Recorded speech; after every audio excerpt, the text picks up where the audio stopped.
Welcome to NNY pregame. I'm Joe Manganiello alongside John Day. You like high school football? Well, we got 6 Frontier League football games opening round sectional playoffs. John, why don't we start with the big game for this weekend, General Brown versus Sherburne Earlville. A close matchup earlier in the season, a rematch, and General Brown certainly wants to get revenge on their opponents on Saturday.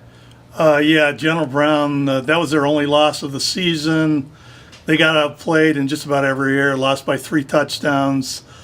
They want this rematch really bad. They think they're a different team now, and the way they're playing, they look like it. They're back to full strength. They had a lot of injuries early in the season. Their defense is starting to play a lot better also. So they think, playing at home and having seen Sherburne before, they got a better chance of winning this game. And Coach Steve Fisher, in his 45th season, certainly a lot of experience on the sideline. He's won 5 sectional titles. He's been in playoffs for 25 years. He knows what it takes to win at this point in the season, and I'm sure he's going to have his team ready for this game.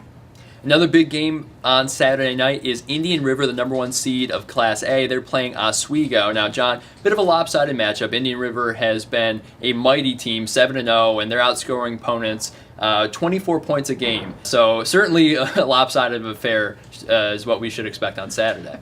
Indian River's, they're one of the best teams in all of Section 3, not just Class A. They've been pretty much unstoppable on offense. They're averaging almost 9 yards a carry, which is pretty incredible for any level. Their defense has played great. They've been pretty much injury-free.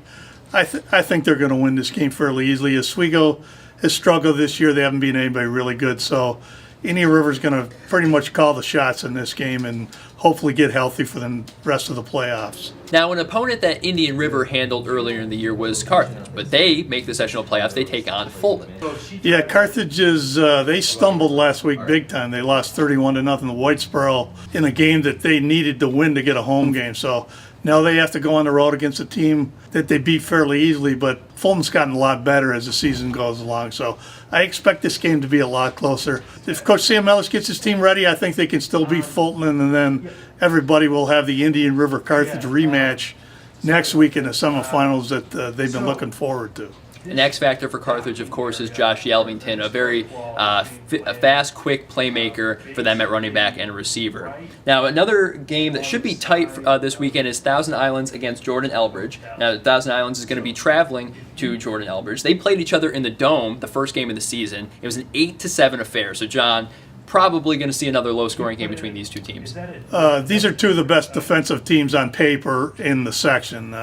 Both giving up about 10 points a game. Neither team has scored a lot. They're very conservative, run the ball, don't throw a lot. Thousand Islands has looked really good at times.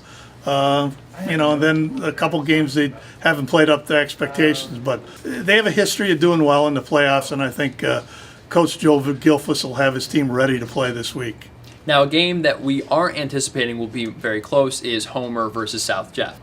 South Jeff knew going in that if they made the playoffs that they were going to get probably Homer, who was averaging 60 points a game. So I think South Jeff's expectations were they're going to go down there, give it their best. They're probably not going to win, but at least they got another game, made the playoffs, and that's pretty good for a team that plays in a really, really tough division.